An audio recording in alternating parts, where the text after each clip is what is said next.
What happens when a White House press secretary walks into Jimmy Kimmel's arena and turns the tables on late-night comedy? Karoline Leavitt did just that, and what followed was a showdown that shattered expectations and changed the way we view media, truth, and power.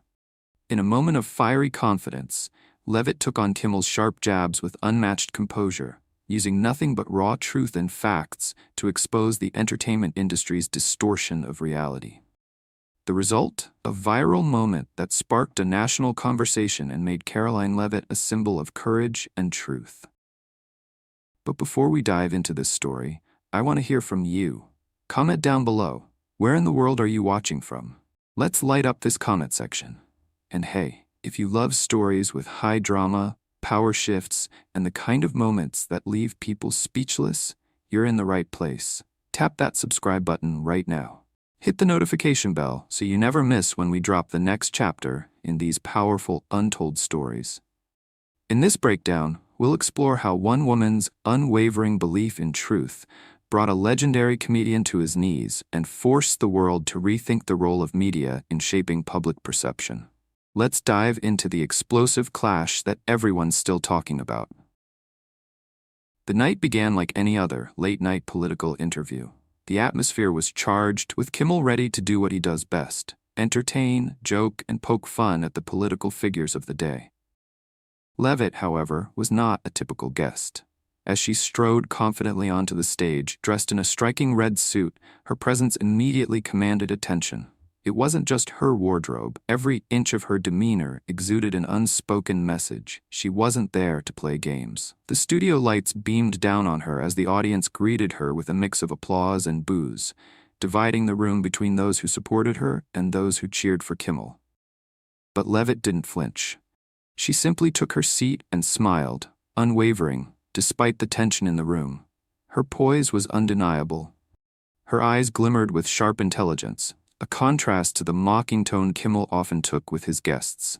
Kimmel, ever the master of satire, couldn't resist launching into his usual routine of poking fun at the White House and the current administration.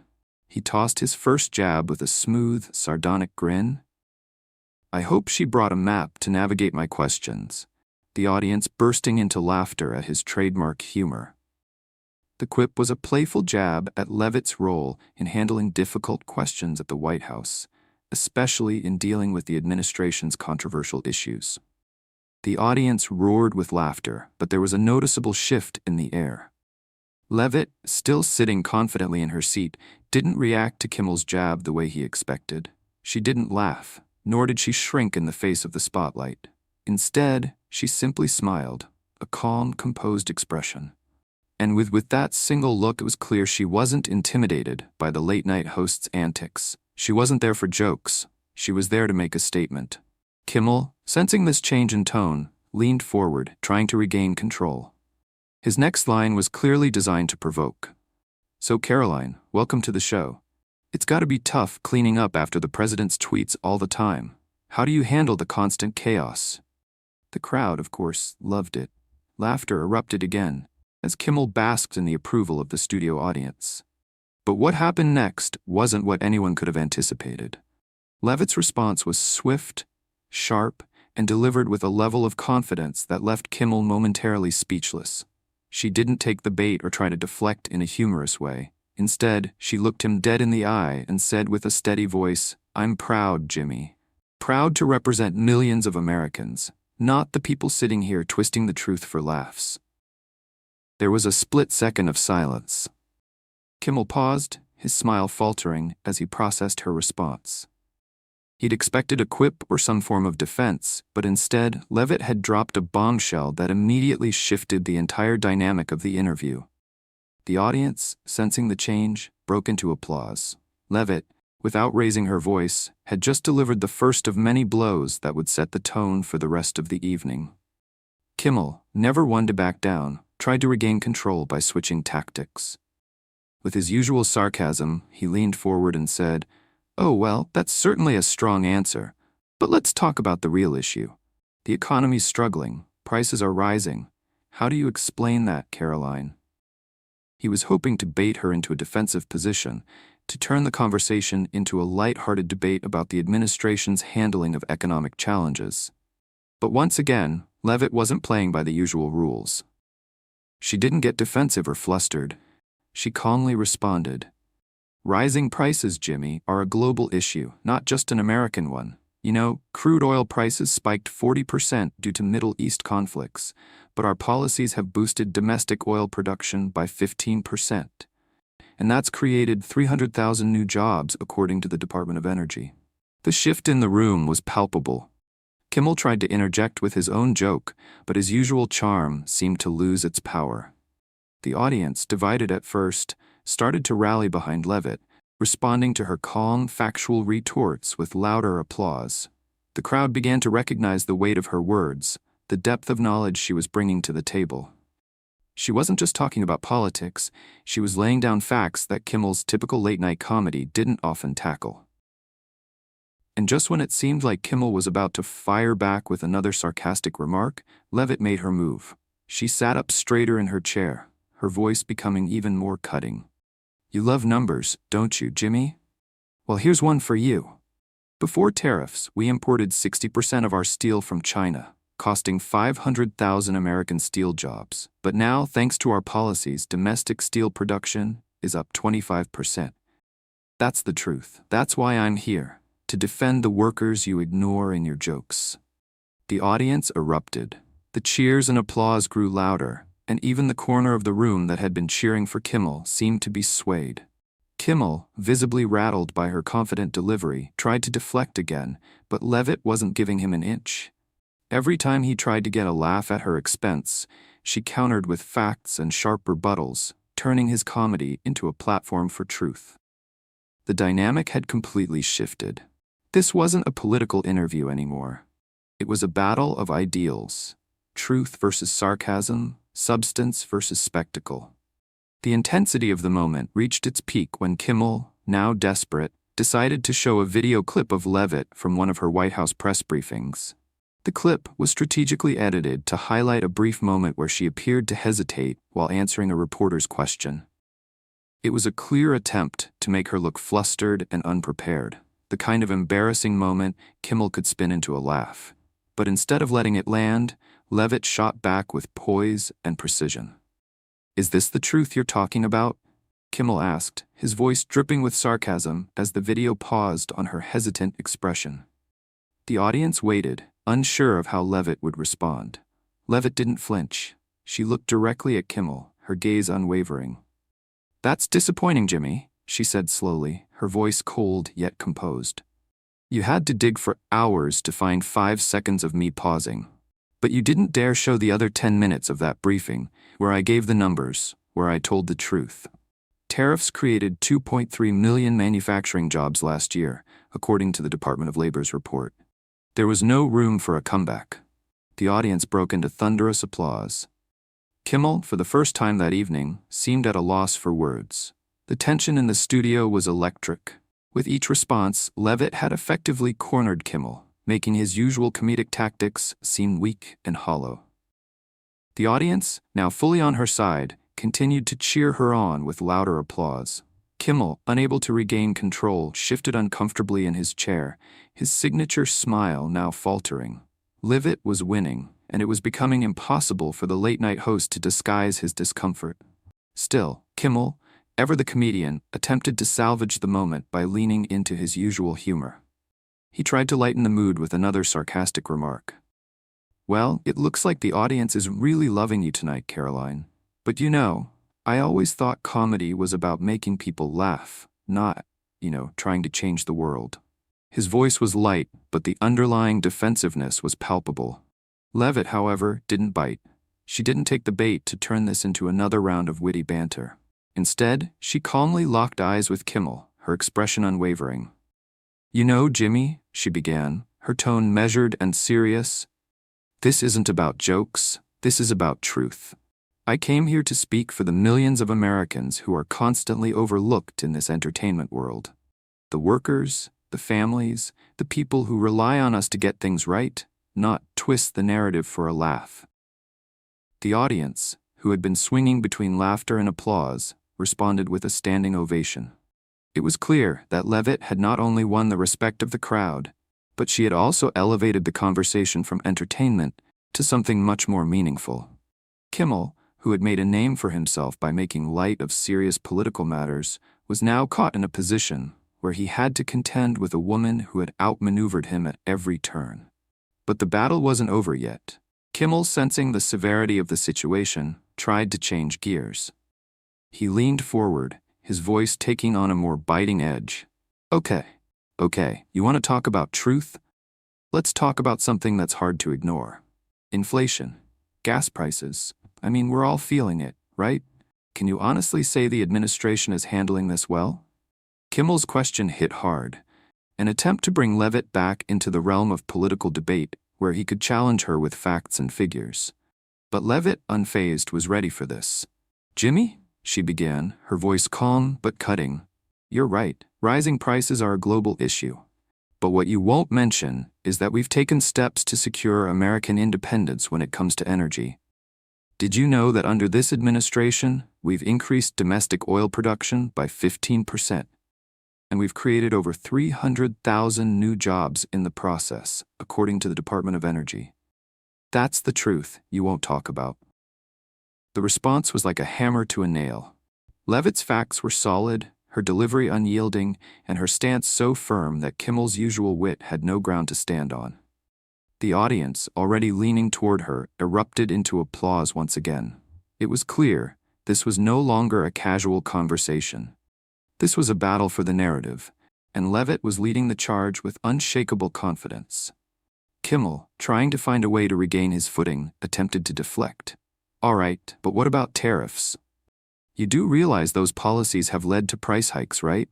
American families are paying the price. Do you want to talk about that? Leavitt didn't hesitate. She leaned forward, her eyes locking onto Kimmel's as if daring him to challenge her further. Sure, let's talk about tariffs, she said. Before we enacted these policies, we imported over 60% of our steel from China, costing 500,000 American steel jobs. But now, thanks to these policies, domestic steel production is up 25%, and it's bringing jobs back to communities across this country. And again, let's not forget the most important factor. We're no longer dependent on foreign powers. The crowd went wild, chanting her name, some standing in support. The energy in the room had shifted entirely. What began as Kimmel's late-night comedy show had transformed into a platform for truth, led by a woman who refused to back down. Kimmel, visibly rattled by the overwhelming response, tried to get the conversation back on his terms, but it was clear that he was losing control. You're really good with numbers, Karoline, but let's face it, this administration isn't exactly winning on the global stage. When the world sees the president making claims that are, let's say, hard to verify, don't you get tired of covering for him? Leavitt's response was swift, and this time her voice dropped, her words cutting through the tension. Covering? I'm not covering for anyone, Jimmy. I'm standing up for the people you ignore. The miners in West Virginia, the factory workers in Indiana. These are the people who are working hard every day to make this country great again. And you want to turn their stories into jokes? She paused, letting the weight of her words sink in. The room was electric. The audience, those who had been divided at the start, now stood firmly behind Leavitt, many of them clapping, some even chanting her name. Jimmy Kimmel, the host of late-night television, had been reduced to a spectator in his own show. His attempts to steer the conversation were now met with stony silence from Leavitt, whose confident, fact-driven responses left no room for his usual comedic rhetoric. Real questions, huh? Kimmel shot back, still trying to regain his footing. Well, let me ask you this. What do you say to the people who claim you're just a spokesperson for someone who's failed to deliver on promises? Leavitt didn't flinch. You want to talk about failure, Jimmy? Let's talk about the millions of jobs we've brought back. Let's talk about the 3.5% unemployment rate, the lowest it's been in 50 years. That's success, Jimmy. What you call failure, I call progress, and I'm here to defend the people who believe in that progress, who believe in this country. The studio erupted once again. The tension that had been building since the start of the interview had reached its climax. Leavitt had, without a doubt, not just won this battle. She had completely flipped the narrative. Kimmel's attempts to bring the conversation back into the realm of comedy were now rendered meaningless. The crowd had made its choice. And as Kimmel's smile slowly faded, he realized he'd been outmatched, not by another comedian, but by someone who was there to speak the truth. The confrontation between Karoline Leavitt and Jimmy Kimmel had reached its boiling point, and it was clear.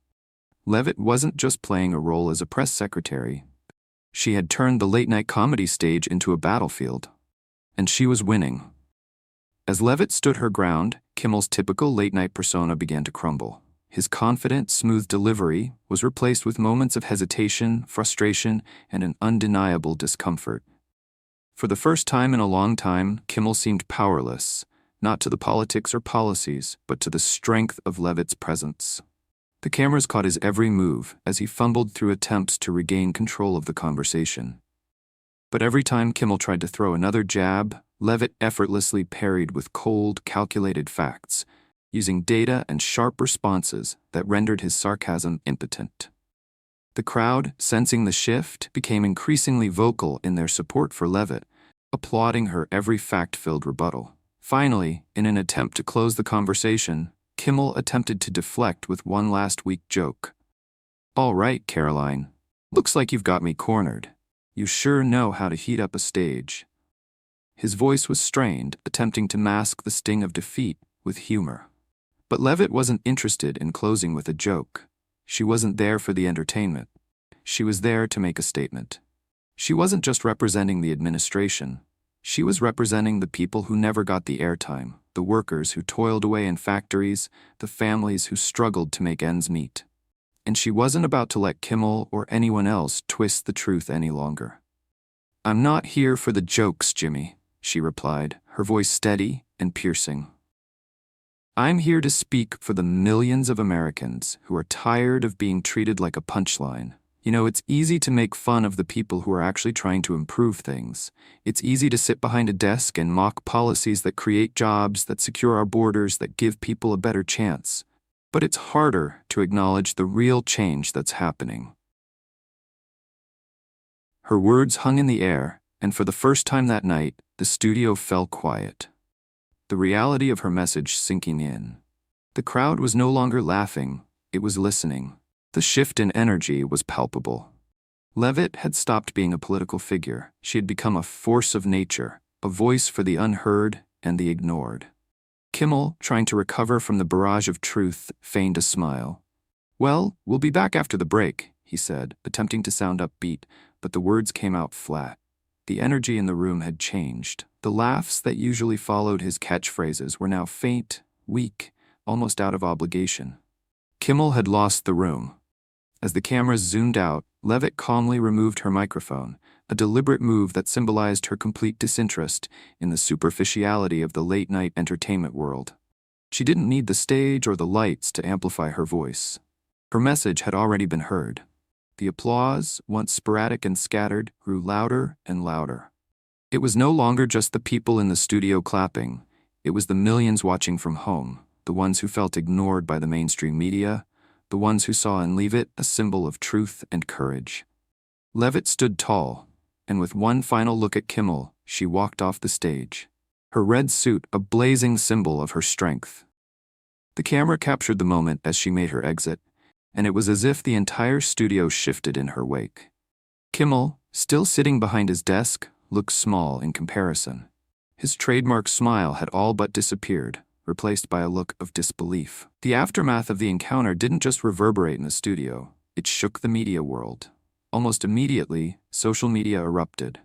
The hashtag Leavitt Rules began trending, and the clip of her walking off the stage, removing her microphone, was shared millions of times. It wasn't just about the momentary victory over Kimmel, it was about what she represented. Leavitt became a symbol of defiance, a beacon for those who felt the political system and the media had left them behind. Karoline Leavitt just turned Jimmy Kimmel into a spectator on his own show, one tweet read. The clip of her removing her mic racked up over 2 million views on TikTok within hours, set to triumphant music. It wasn't just a political moment, it was a cultural one. The reactions poured in from all sides. Fox News heralded her as a warrior for truth.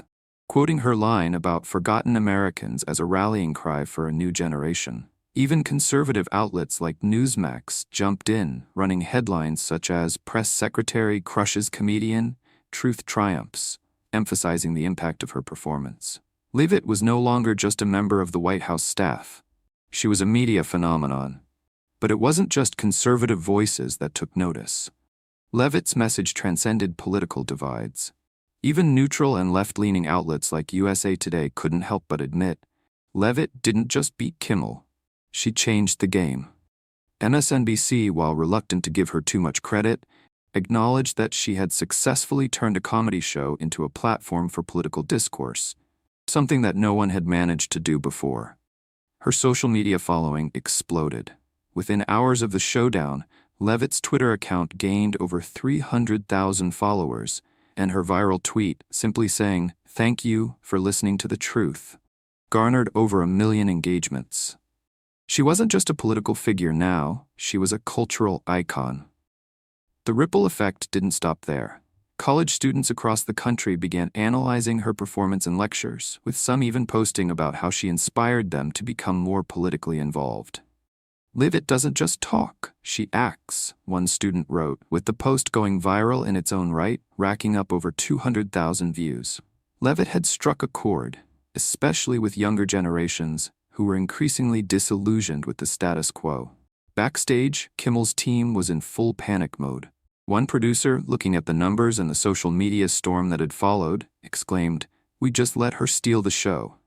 Another quietly whispered, "Ratings will be high, but the cost, it's steep." Kimmel, who had been known for his quick wit and dominance in the late-night space, was left reeling. The next night, when he returned to his show, he tried to brush off the incident with a joke, but it was clear that the magic of his usual humor had dissipated.